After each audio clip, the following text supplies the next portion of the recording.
and be willing to ask any question that you might have during the question and answer period. Welcome on the call. God bless you. Thank you. We're going live with the religious rights service. iMinister Gradie Partlow. Many blessings, people. I say again, many blessings. I humbly desire to bestow upon each and every one of you many blessings. The individual invited you on the line to attend the church service this evening, which is for you many blessings. Welcome to the church service of the National Ministers Health Network Church. Face-to-face services are held in Chicago. We're going to be holding at other locations throughout the week. On this telephone service tonight, we're going to share some truths with you, which you will identify as truths, yet you may find them hard to believe. We grant you leave to question and investigate these truths until you are assured that they are truths. As members of the National Ministers Health Network Church,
with the service, please press star 6 to mute your line.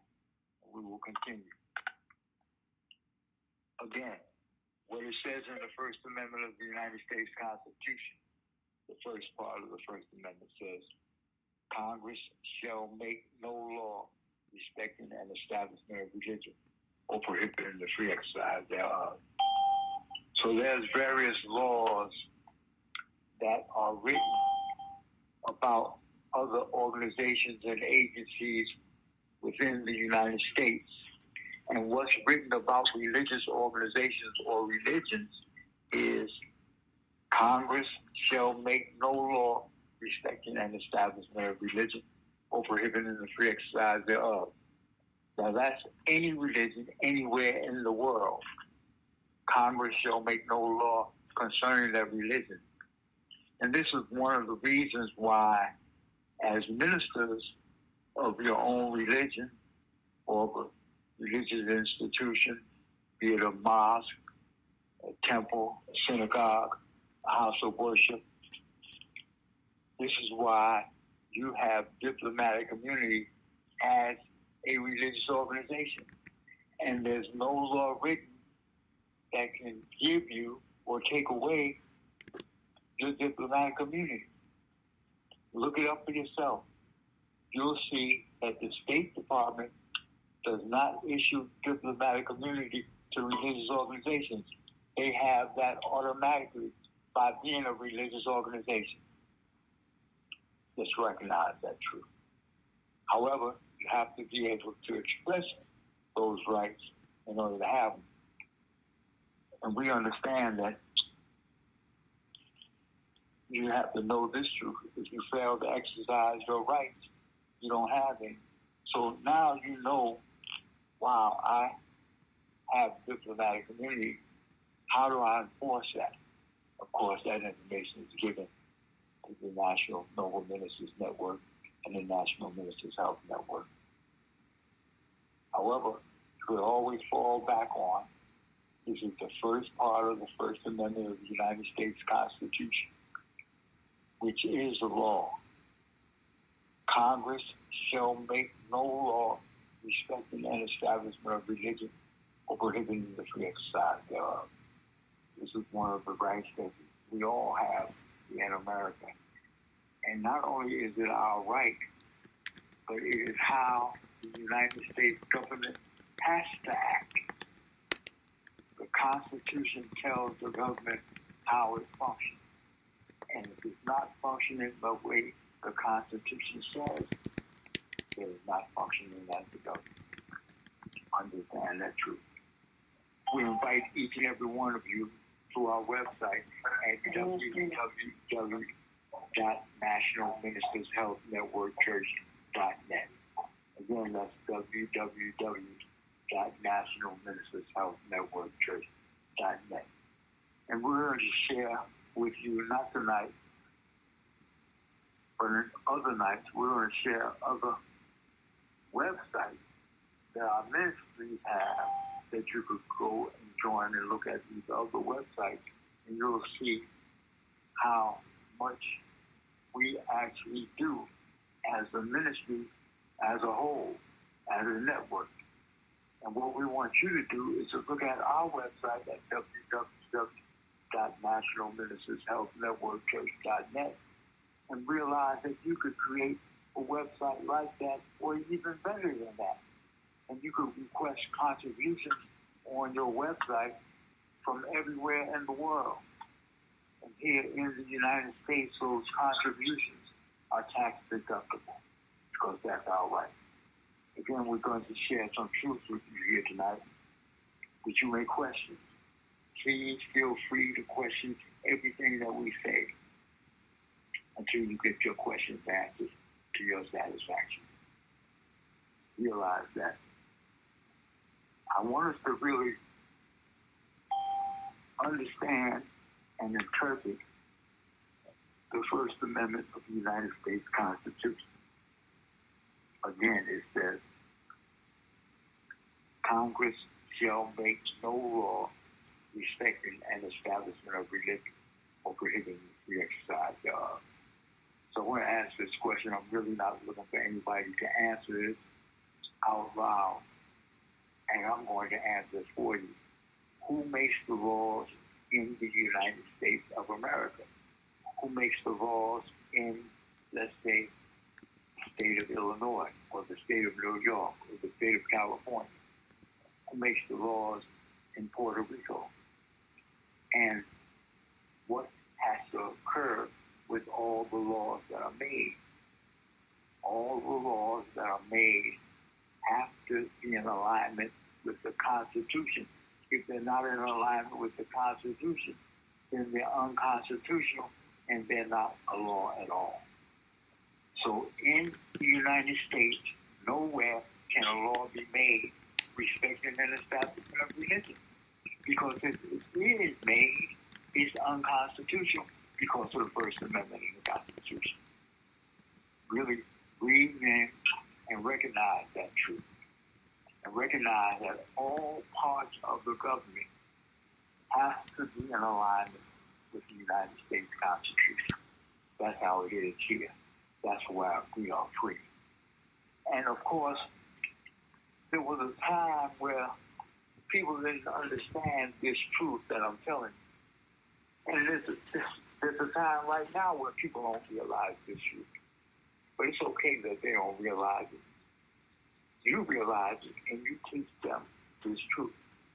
So there was a time that, if you think about it, wasn't that long ago, when they would arrest somebody, beat the living hell out of them, and make them confess to a crime that they may have or may not have committed. That's unconstitutional. You can't beat somebody to make them confess to a crime that they committed. There's no one that they didn't commit, but that has occurred many times. And there's been a stop to that. And then everybody is advised of their rights to remain silent, which that right existed when the Constitution first came about. As a matter of fact, it existed even before then. Of course, we as parents believe that we're going to force our children to confess, and we've made our children succumb to unlawful confessions. But because we're parents, yes, it's okay. Well, it's not okay, because they got the right to remain silent. They got the right not to admit to something that they know could harm them if they do. You have that same right. And so what I suggest is you start to teach your children what their rights are in relationship to the government. And the way to best teach them that is to have them abide to the rights with you as their parent. You understand? Hopefully you do, and if you don't, that's okay. Maybe you might ask a question about that. But what you want to acknowledge with your children is, listen, you don't have to admit to anything that you've done that's wrong. As a matter of fact, and when you realize that you don't want to admit to it, and you did it, maybe you might want to stop doing it because you realize it just doesn't make sense to do. Those are the teachings we might want to give to our children. But I'm not telling us how to raise our children. I'm telling us how to raise a community. And that's what we get to do as ministers. We get to serve our community. And the way we serve our community is we teach our community. Recognize that. So remember, Congress shall make no law respecting the establishment of religion or prohibiting the free exercise thereof. And one question might come up, and I want you to ask yourself this: what is a religion? You know, and what is the meaning of religion? And who can place a meaning on the word religion? You don't have to be concerned. I'm not going to tell you who can place a meaning on the word religion, but I'm going to tell you who can't place a meaning on the word religion. The government cannot place a meaning on the word religion. Why? Because it would be unconstitutional. Congress, which includes all of the government falls under Congress, shall make no law respecting an establishment of religion or prohibiting the free exercise thereof. That means your religious rights are items that you exercise freely in these United States. And who says what your religious rights are? Only one person can say what your religious rights are, and that's you. That's how much power you have. You say what your religious rights are. The government doesn't say what your religious rights are. What the government has to do is to ensure that your religious rights are upheld. That's what the government has to do. Realize that. And think about this. And if you disagree with what I'm saying, please feel free to express your disagreement. I would appreciate it if you do. So there's going to be time for you to ask questions. Please ask questions or make statements that disclose your disagreement. However, as you make those statements, be open to what the truth is. That's my request to you. Know this: the execution of law does no injury. That's an axiom of law. The execution of law does no injury. So if you execute the law and you remain silent, you're not going to be injured by remaining silent. That's your right. And you're executing law when you do that. When you establish a religious organization, you're executing law. That's your right. No one is injured when you execute law. Understand that. And begin to execute law every day. As your minister, I'm authorized on that. I want to say God bless each and every one of you. Please feel free to ask questions. We're going to open up for questions and answers in the next few minutes. Please take down my telephone number, some new people might be on the line. I want you, if you don't have my telephone number, take it down. You can text me and ask specific questions that you might think only pertain to you.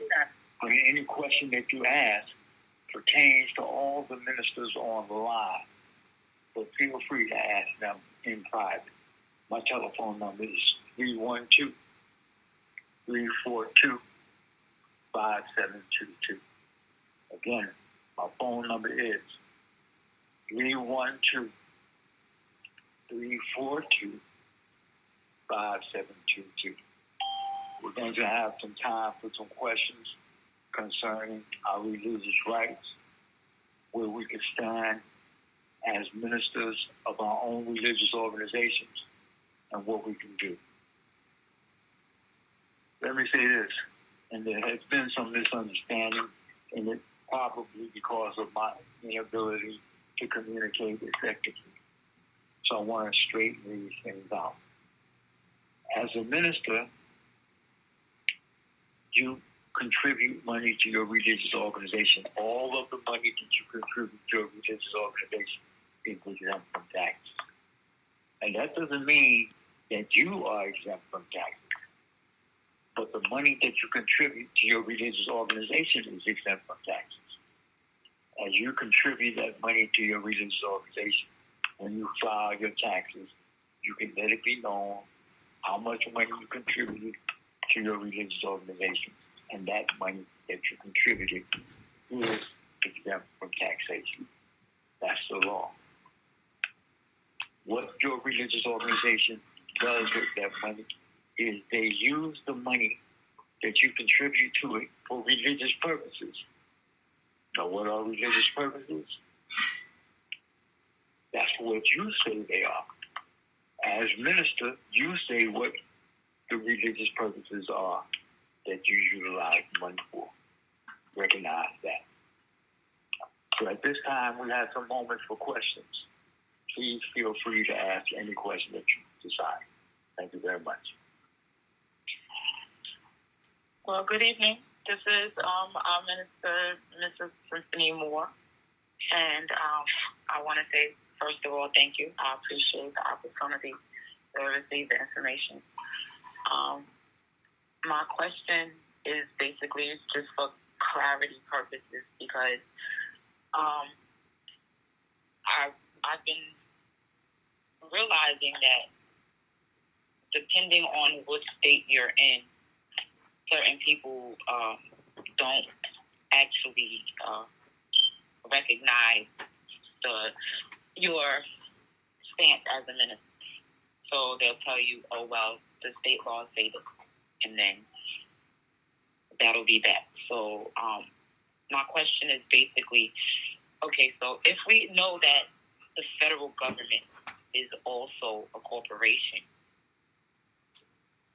and that the states are basically what is actually protected by the Constitution because of each of them have their state laws that's upheld by the Constitution.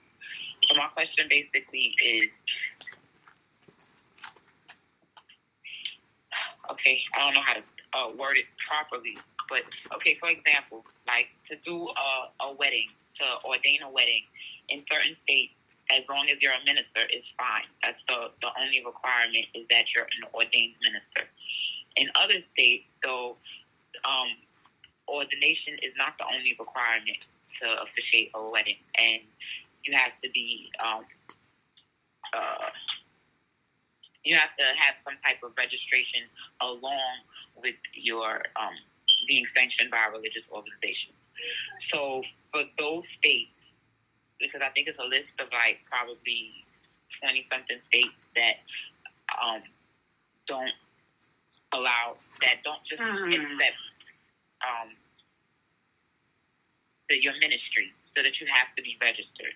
So then once I went and I did some research to find out exactly what would be the registration, what would be the process. And basically is that you would go to the state and you would register yourself as a minister through that state, and then pay a fee. And that's what the registration is basically about, paying a fee and putting yourself on their list of being a minister. So now what I'm wondering is that if that's the process for certain states, who actually has the actual hierarchy? Because if, as a minister, by law, Congress shall make no laws regarding my religious organization, but yet if I want to ordain a wedding in Ohio, it'll be different than if I want to ordain a wedding in New York. And if I'm in New York, I have to pay a fee and then be registered with them. So now I'm trying to figure out, does the state have the hierarchy, which now places us as state citizens, or does the actual federal corporation have the hierarchy, and how do we make the state follow the corporation's law? I know that was a bit much. I apologize. Well, thank you very much. I really appreciate that question. And let me answer this by saying, in New York State, I'm using New York State because I have performed wedding ceremonies in New York State, and I've never, ever requested any acknowledgement from the state of New York to say I'm a minister, and I've done that many times in the state of New York. And originally, I was ordained in the state of New York, but it had nothing to do with the state of New York. It had to do with the ministry that ordained me. So hopefully that answers part of your question. But remember, the Constitution, and it's not federal Constitution. It's the Constitution of the United States of America. And the Constitution says unequivocally, Congress shall make no law respecting an establishment of religion or prohibiting the free exercise thereof. So as the minister of a religious organization, you can marry anybody under your religious organization. Now, that's not to say that when I marry a person in New York, that the state of New York has to allow me to sign its license, which it has, and I have done that. But I could marry a person in the state of New York, and they're married under my religious organization, which is just as powerful, probably more powerful than being married under the state of New York.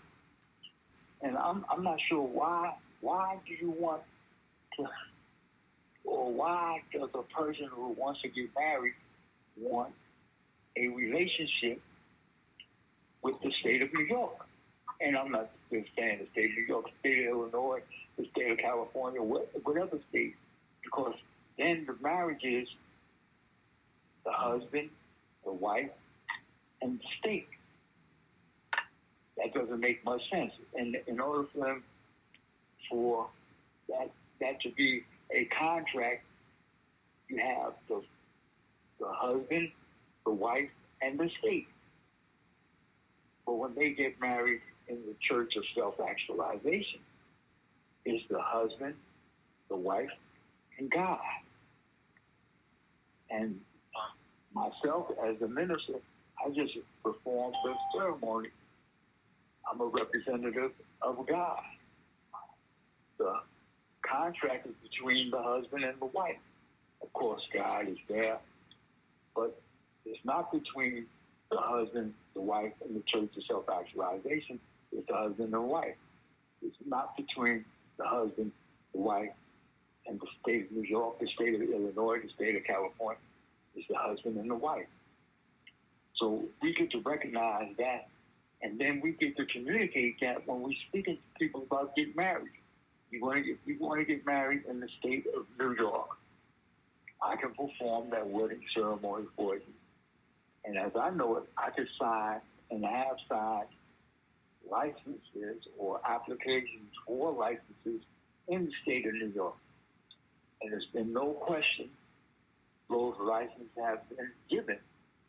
But I've advised the people who will get married, you understand that you're getting married, and it's you, the wife, and the state of New York or you, your wife, in the state of Illinois, or you, your wife, in the state of California, whatever state it is. I've given them that information.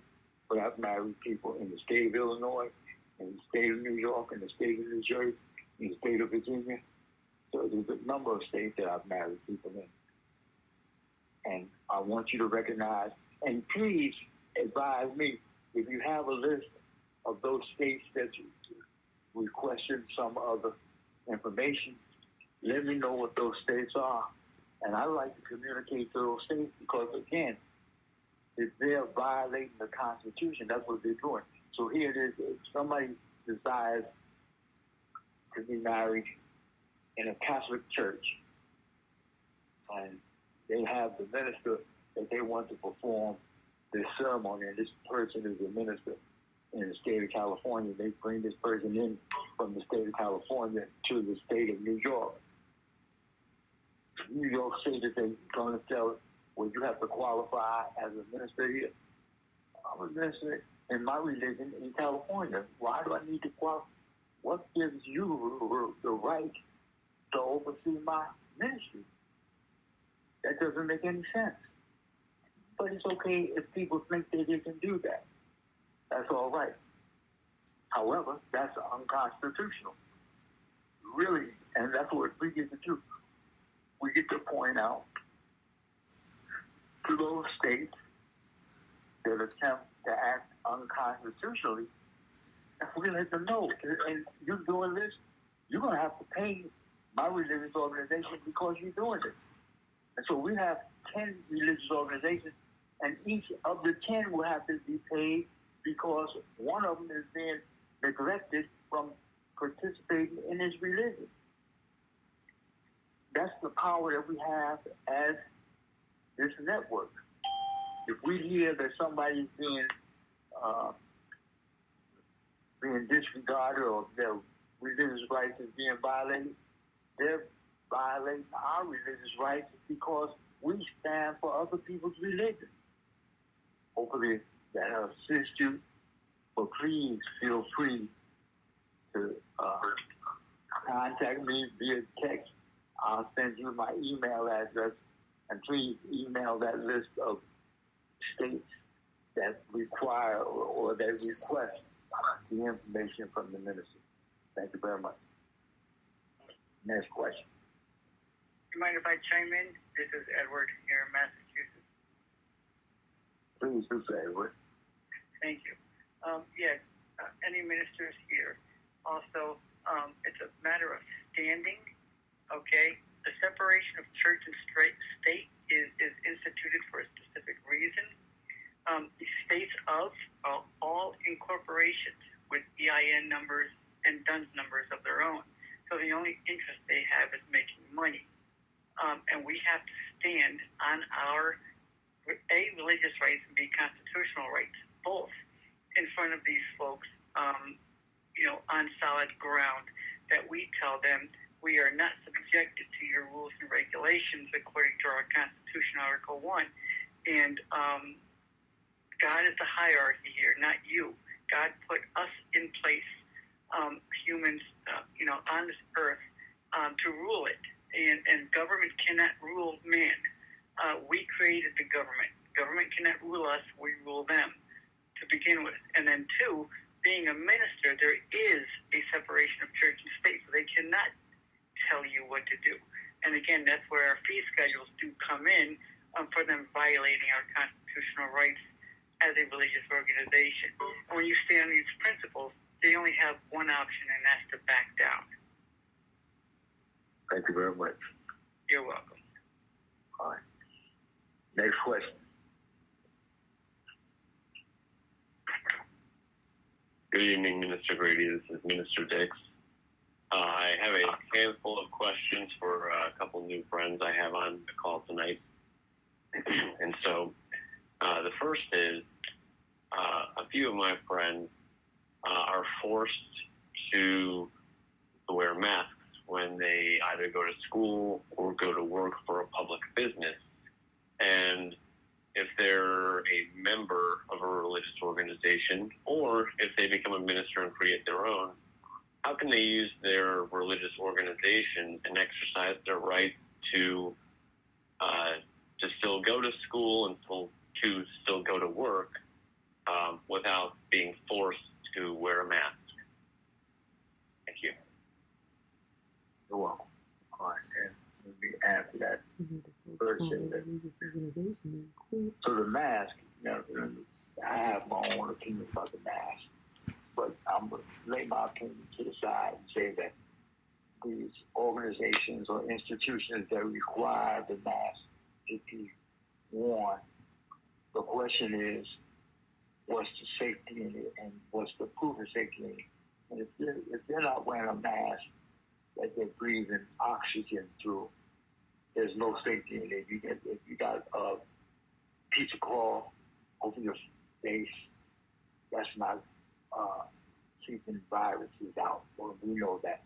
And so we can actually say the reason why we don't want to wear the mask is because it's our religious right to breathe. And does that make sense? That is our religious right to breathe. You don't have to answer that. For sure, we know that is our religious right to life. And breath is life. And what the mask does, it restricts our breath. Now, it doesn't stop our breath, but it definitely restricts it. And so that means our life is being restricted. And so we can say honestly that it's our religious right not to allow our breath to be restricted. And we can have that in the form of a document which expresses that that's our religious right. And therefore, we do not don the mask.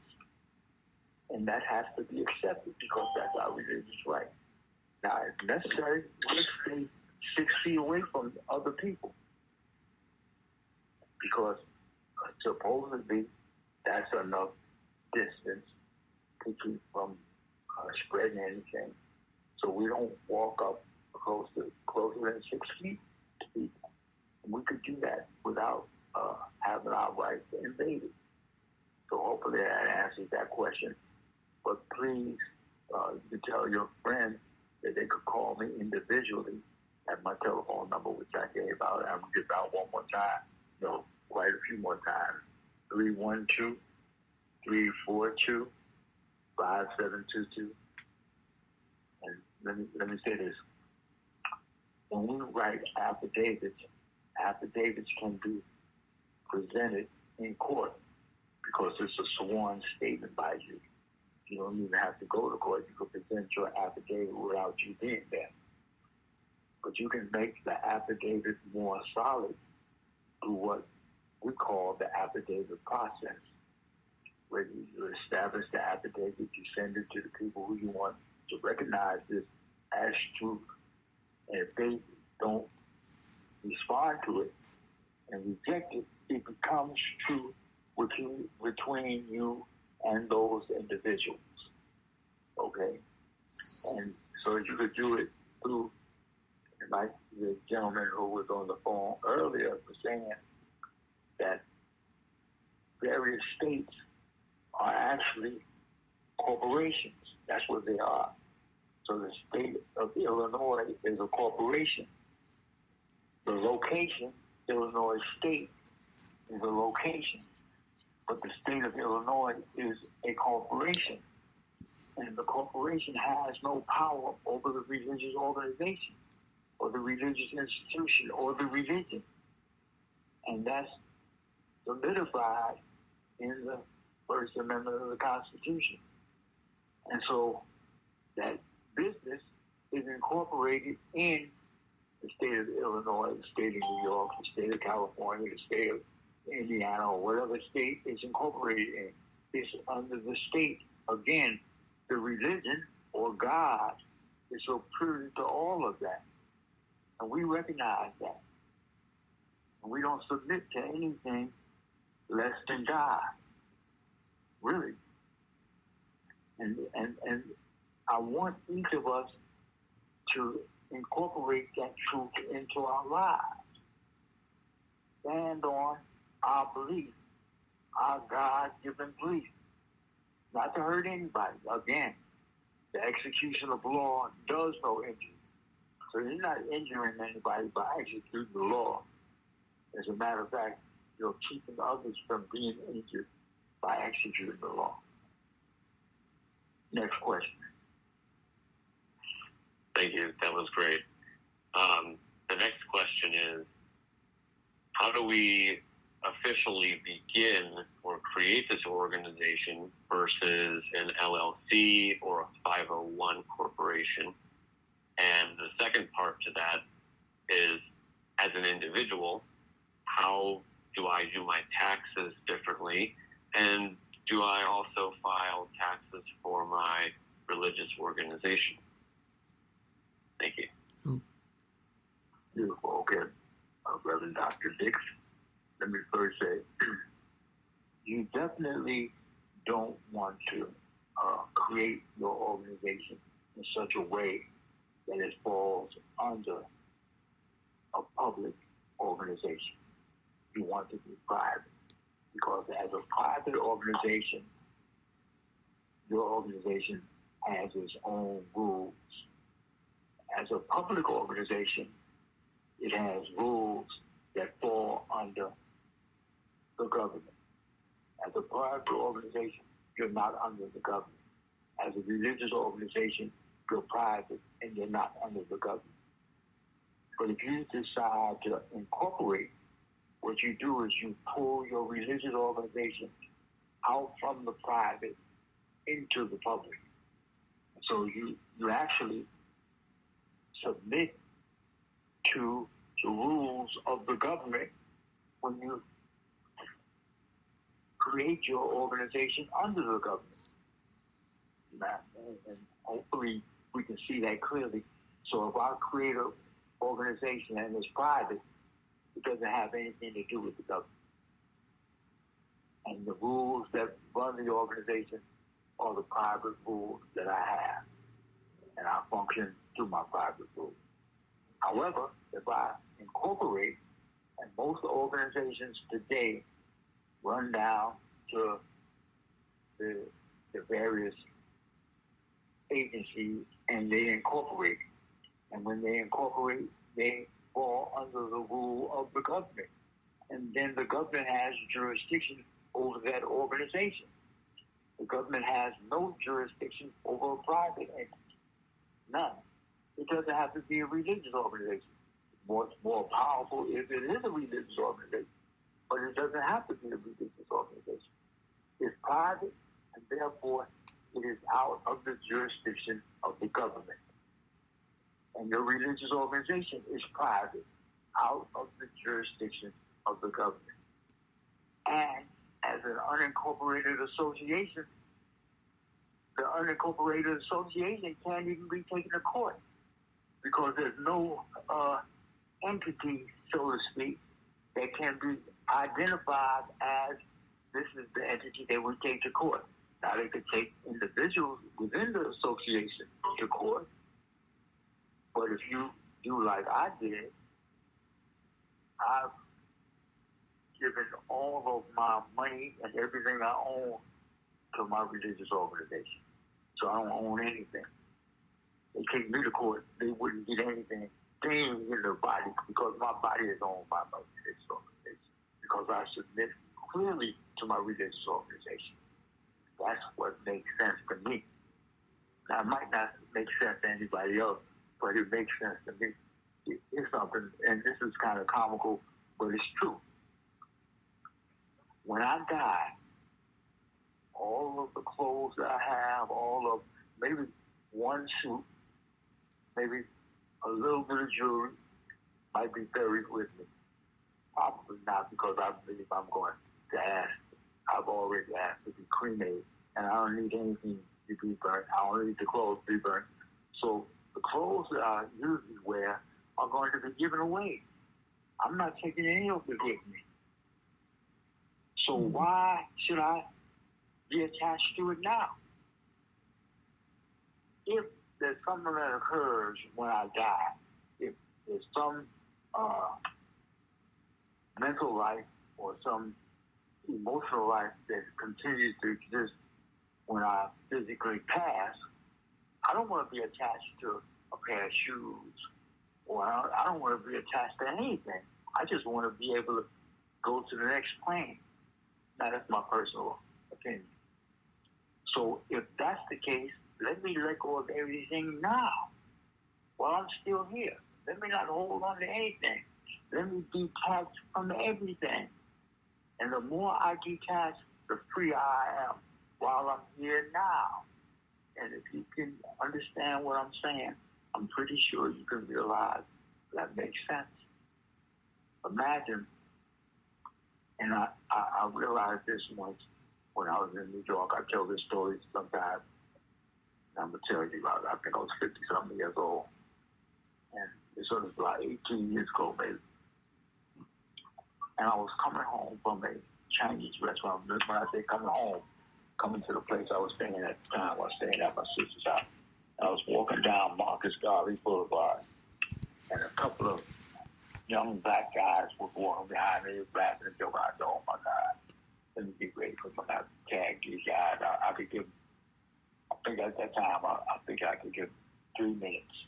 I probably could give 15 seconds now, but I think I'll give them 3 minutes. So I get close to the wall. I'm preparing myself for these guys to jump on me. And as they walk by, I say, hey, Pops, how you doing? So I say, hey, how you doing, brothers? And they walked on by. I said, wow, oh, my. Here I am afraid of walking in Brooklyn, New York, where I'm from. Brooklyn, New York, afraid of walking in Brooklyn. And Bedford-Stuyvesant. What the heck? I'm from Park Slope. I shouldn't be afraid of nothing in Brooklyn, for real. That was my thought. That's my ego talking. But what I realized is, why should I fight these guys? So they said, man, we want every single dime you have. Take off your clothes. I'm just drop all this stuff. Get to it. Here you go. Take it all, man. I don't have nothing else. You taking my life wouldn't make any sense, because you don't get nothing if you take my life. You know what? Just take it as my life. I'll get more clothes. I'll get more money. I'll get more jewelry. Don't worry about it. Take it. Thank you very much, and God bless you. That's the attitude that I get to have. And I realized that on the street of Brooklyn. And I want us all to realize this now. Why hold on to anything? You know, let it go. And when we give it away with love. And watch what happens. I'm telling you, it's going to come back multiplied 10 times or more. So, and that's the same thing we do. So the question was asked, and I'm glad you asked this question because it was asked to me earlier. So here it is. You're going to contribute whatever you contribute to your religious organization.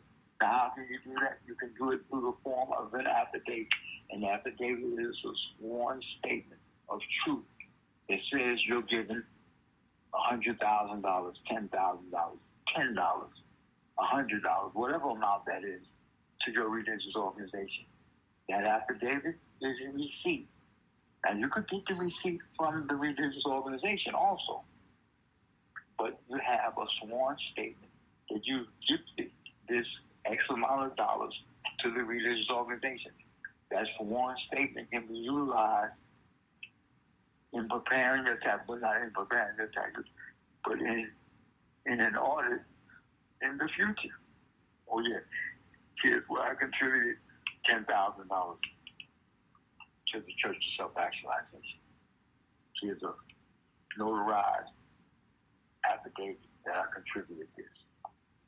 That document is law, and the Internal Revenue Service or whatever other agency can't question it because it's law. And I want you all to recognize that we have the process that you strengthen this within your communication to any part of the government. And the government has to accept it because of the way the process goes. So hopefully that helped. And hopefully I didn't extend too much of an answer to that question. And hopefully I didn't miss any part of answering that 3-part question. God bless you. Thank you very much. Thank you. I have a question, brother, Mr. Gradie. It's kind of a little bit changing up the subject a little bit. I wanted to know about the signature. When you signing checks and et cetera, or anything, should you sign it with the C circle and I think it's an ARR? ARR means all rights reserved. That's what you're saying when you initial your signature. ARR, all rights reserved. It makes sense to do that. But here's the other thing that makes sense, and hopefully you recognize it. So you write an affidavit that says whenever you sign your signature, and what you're saying is all rights reserved. Now you swear that. And so what occurs is, now at this point, whenever you sign your signature, whatever you call your signature, so you might want to change from signing your signature. Most of us sign our signature by signing our first name, our middle name, and our last name with a capital letter in front of each. Most of us, that's the way we sign our signature. We might want to change to signing our autograph, which when we sign our autograph, we sign our first name and our middle name with a colon in between it, and then we can sign our last name as from the family of or of the family of. So, and we could look at different ways to sign our autograph, and we could do one or two things. We could create an affidavit that says, when I sign this signature, and you sign the signature like you regularly do, you say what this represents is this autograph, and you sign the autograph the way the autograph is. Now, whenever you sign your signature, you're actually signing the autograph because of the affidavit. So you get to understand the power of the affidavit. And hopefully, Minister Malloy, you're hearing what I'm saying, and you could make the choice of which you want to do. And then whichever you choose, that's what you do from that point on, continuously, or you change that. But you are the sovereign in your life. That means you say what this is. You understand? And you do that through the form of an affidavit. Hopefully that helps you. And I'm available for further communication on that. Next question. Appreciate you, Mr. Gradie.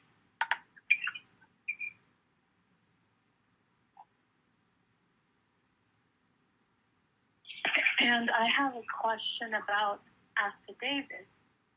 And does the affidavit, is it suggested for it to be notarized? Or does the affidavit stand alone without the notary?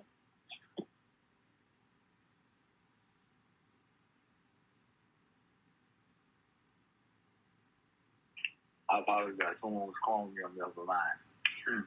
Okay, so let me say this. An affidavit, when we have an affidavit notarized, the notary public is or holds two positions in the government. One is a member of the court. The other is a member of the legislation. So they're working as a member of the executive. So the executives are the governor or the Secretary of State. The Secretary of State is the one who authorizes people to be notaries. So just understand that. But also a notary is a member of the court. So the notary holds in two positions. A member of the Secretary of State or an employee of the Secretary of State, an employee of the court. Okay? So the statement is sworn to by an officer of the court, which is the notary, or sworn to by an officer from the Secretary of State, really both. You understand? So that's pretty powerful in this government organization.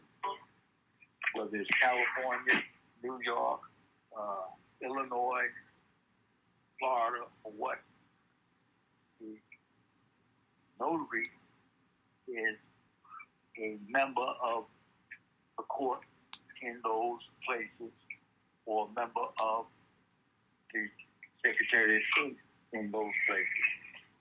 So when the notary signs your affidavit, it's acknowledged that you swore to the affidavit.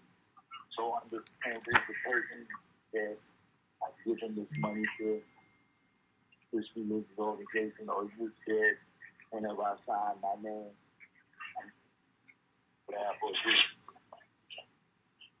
a signature is the same as this autograph, and then that becomes true because you swore to it.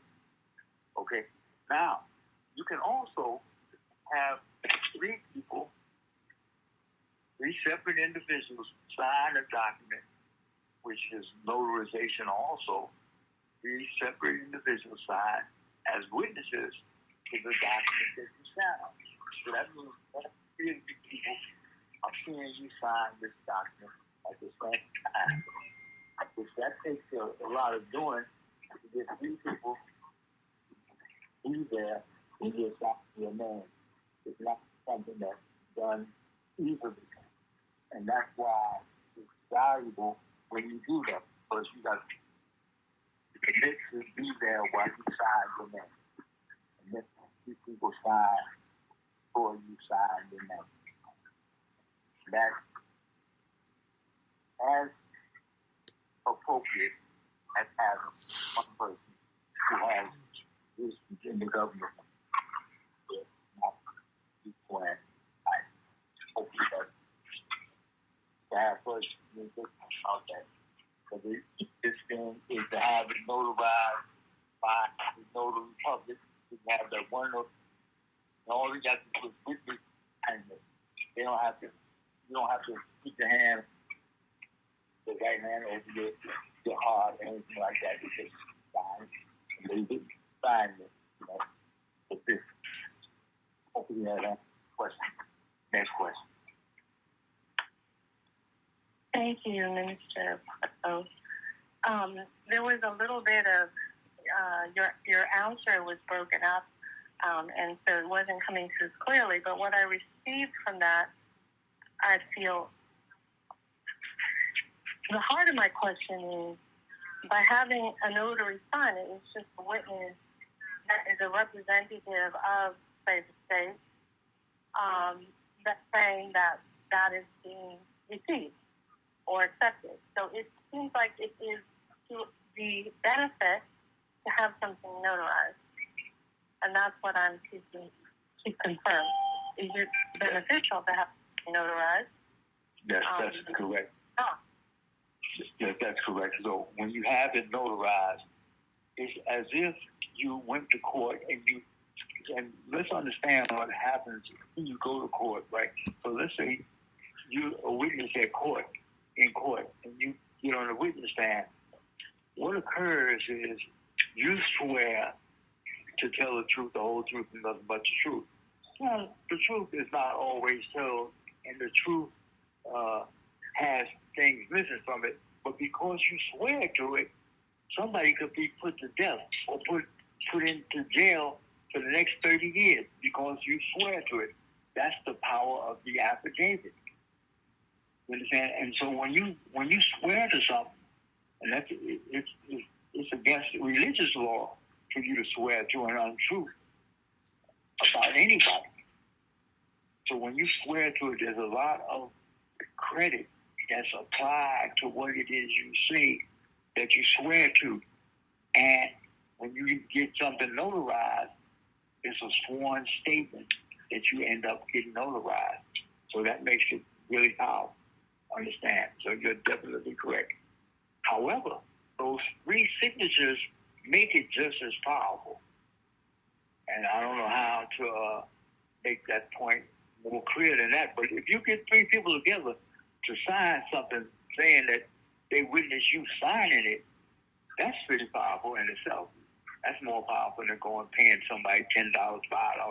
In Illinois, it's $1 for them, for that notary to sign it, saying you swore to it.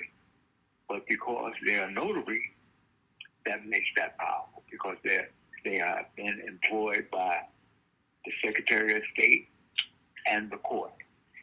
So hopefully that explains that. That's in all states in the Union. You know, a notary public is a member of the court. That's why they can take your oath, and they're also a person who is hired under the Secretary of State. Thank you very much. Hopefully that came through clear. I apologize. I was talking on my speakerphone the last time, and when there's background noise, sounds like I'm being broken up, but that's because of the background noise. And there's going to be background noise if people are off of mute, and so that background noise, we'll hear people's phone jiggling or whatever. Thank you very much. God bless you. Next question. Thank you very much, Minister. I really appreciate your time and your sharing of your wisdom and your knowledge.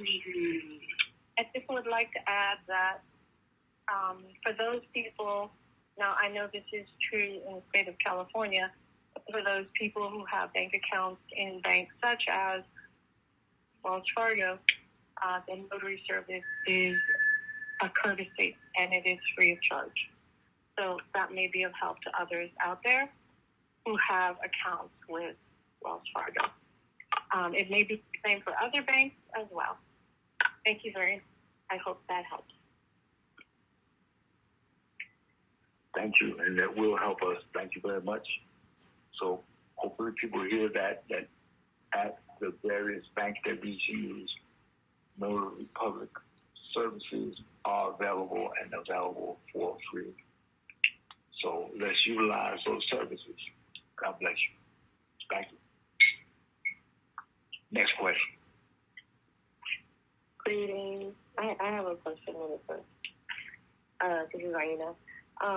Once we have everything set up and established, and forgive me if this was answered already, I came in late, but are we able to, let's say, if we are renting a space in a building, like a public building, but we're renting a room in that space, is that allowed under the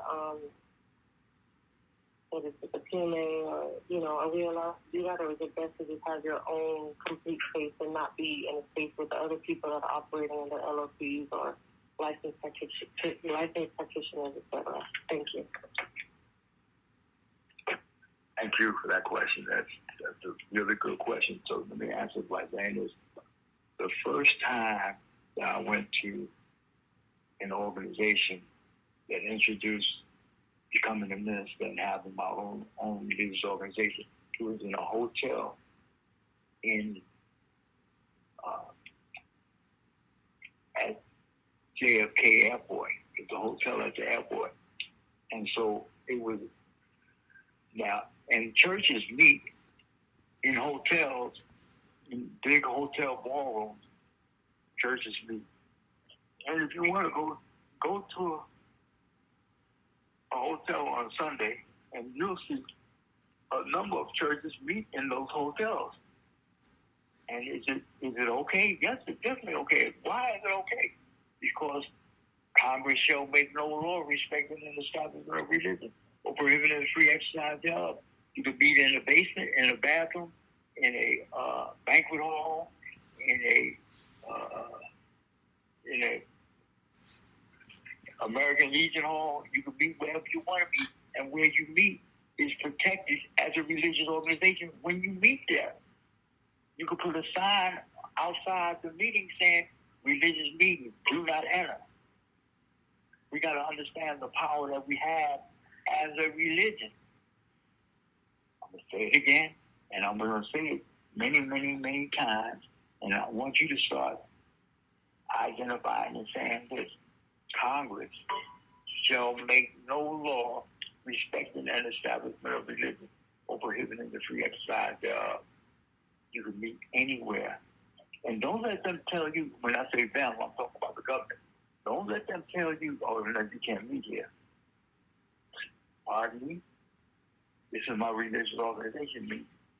And we're about to have a meeting with 35 people in this area and recognize this officer according to the First Amendment of the Constitution, which you have sworn to uphold. Congress shall make no law respecting an establishment of religion or prohibiting the free exercise thereof. If you interfere with my religious organization, you're actually violating my constitutional rights. Please remember that. Next question. Thank you so much. You're welcome. Yes, Minister Partlow, one question is the idea of having a church for your family, and your immediate family, and then another church for outside of your family. What are your thoughts on that? All right, well, let's see. You know, there's a ministry that's called a self-supporting ministry. I think that's that now. So here it is. If you start a ministry, and I don't want to really mix things up, but you definitely have rules for your family already. So, you know, you might have daughters and sons. They have to be in at a certain time, and their age requires them to get in at a certain time. Now, somebody else might be a member of your ministry, but you're not telling them what time to be in. You understand? So there's a separation in that ministry right there, that you have rules for your family that are upheld in this ministry of your family. You see, and it's private, and it doesn't have anything to do with me, who I'm a member of your religious organization too. But you're not telling me what time to come in, what time to lay down, what time to go to bed, any of that. You don't have anything to do with that with me, even though I'm a member of your ministry. You understand? So I understand the question, and hopefully you're understanding the answer. And the answer is, you are the minister of your ministry. You say, this is how this ministry works, and here it is. So if I used to belong to a church when I was young, and I sang in the choir. I know I don't sound like I can sing, and I really couldn't sing that well. But I used to sing in the choir, and we used to go around to other Methodist churches, and we used to have competitions, which my church, we didn't really win. We was pretty good, though, but we didn't win in the competitions. But we used to go, and we used to meet a lot of young girls and stuff like that, so that was fun. But the ministry ran, and during the time I went to these concerts, that's what they was called, concerts, I had to wear the choir robe and all that good stuff. And so that was a requirement. So I had to wear black shoes and black shirt and black tie and all that. No, I'm not black shirt, I'm sorry. White shirt, black tie. And so this was the rule of being a member of the choir. You understand? So there's different rules in different parts of your church. But yeah, you could create a whole nother religious entity. So you and we want to understand we can do this. You know, there's no limit. Again, Congress shall make no law respecting an establishment of religion. You make the laws. You set up the choirs. You set up the classes. You set up the ministry. You say what it is. You put the rules out there. And then those of us who participate in your ministry, we abide by the rules that's set up by your ministry.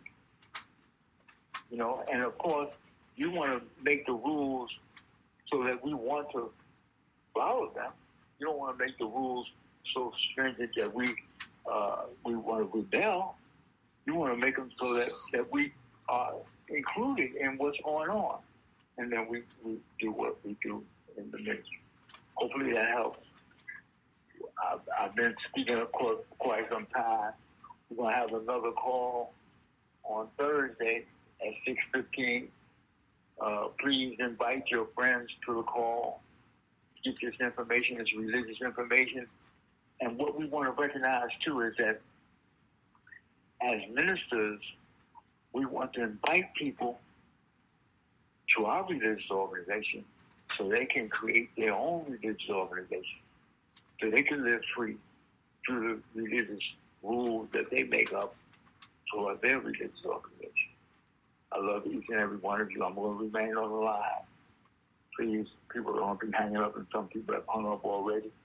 If you have any questions, please feel free to text me at 312-342-5722. Again, 312-342-5722. You can text me at that number. God bless you. Thank you very much.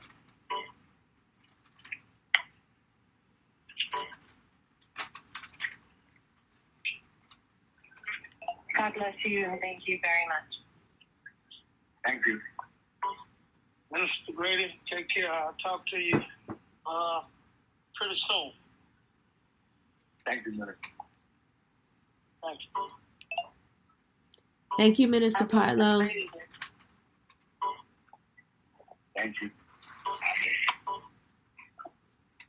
So I had a quick question. I'm a little naive about this stuff. So I talked to you last week, and it was a great presentation. I had a question about the part of this becomes the idea of being a tax exempt. Now, if I have a large organization of people that I'm ministering to, in order to have the benefit of the tax exemption for everybody in my flock,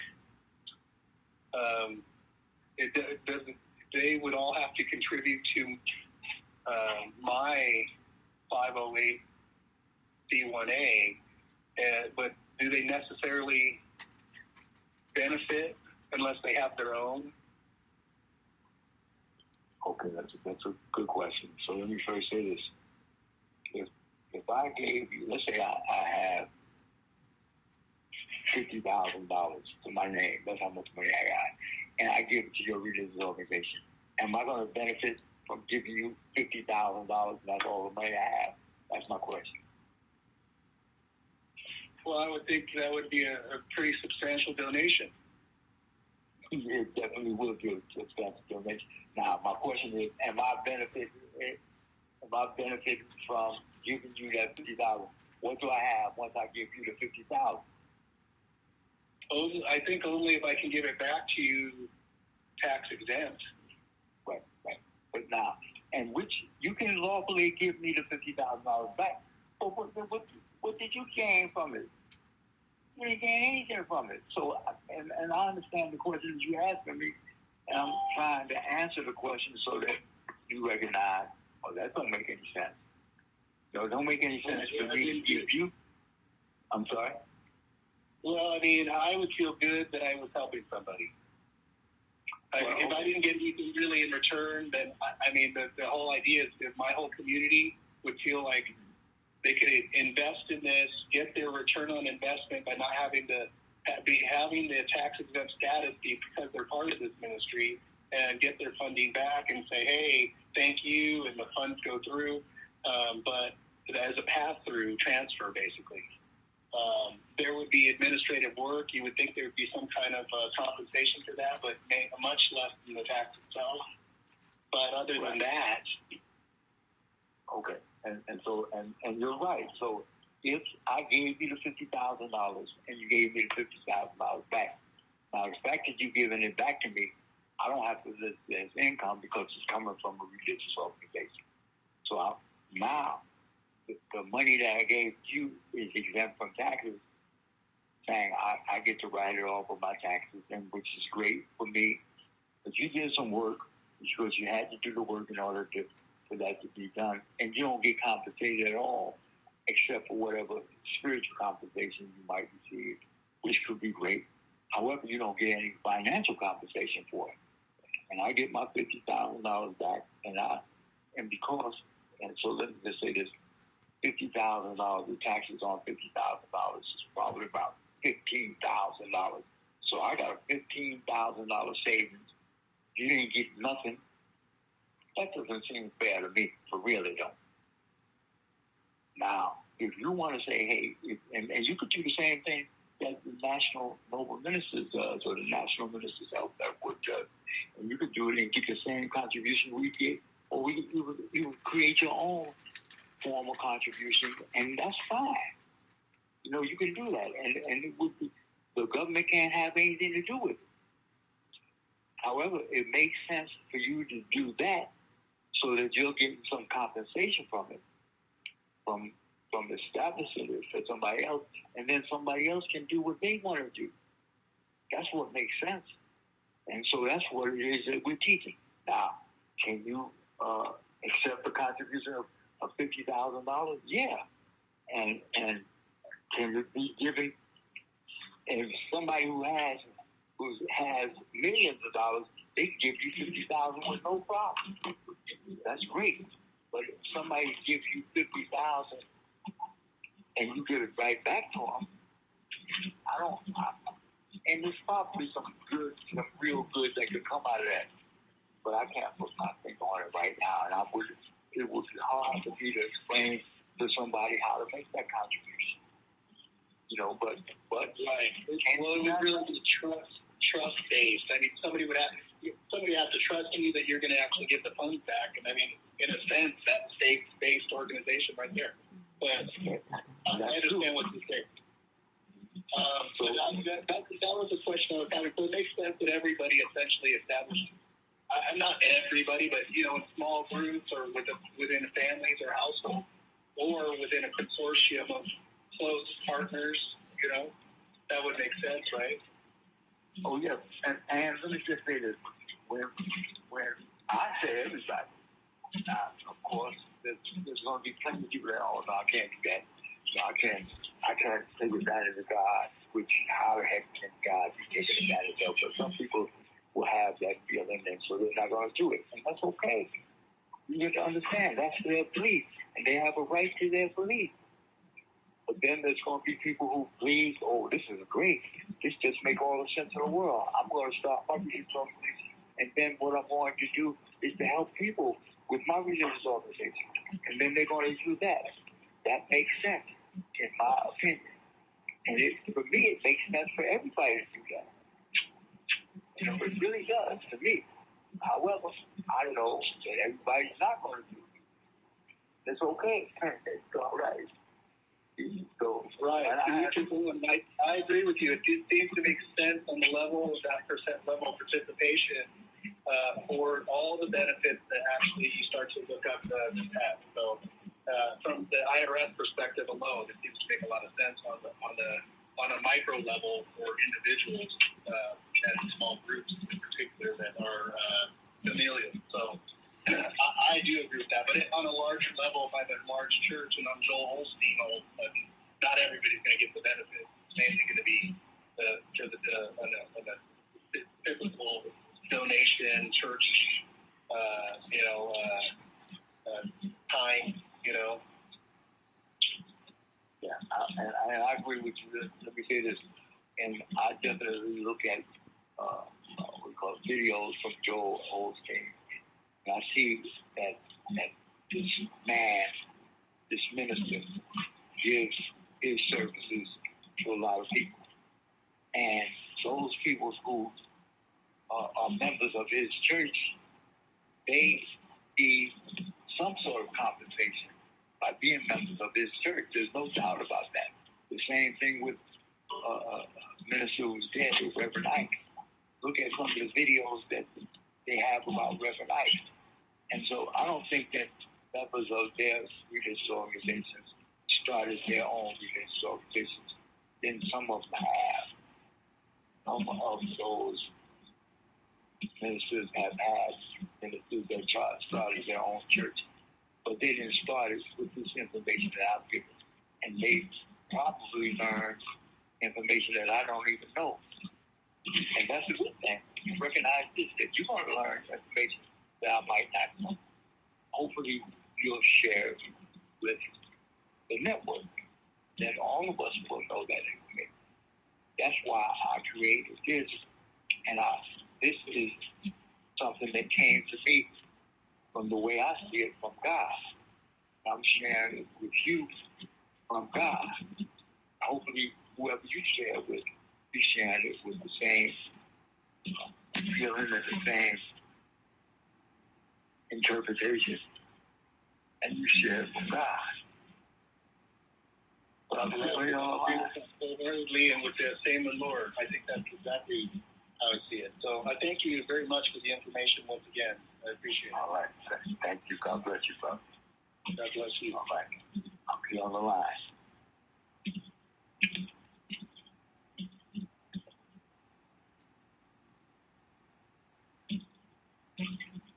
Thank you, Minister. So well, thank you.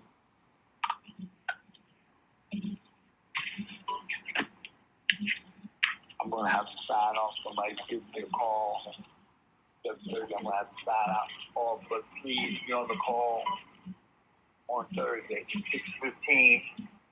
Bring your friends, just like Reverend Doctor has brought his friends. Reverend Doctor. Bless you. Thank you. Have a great day.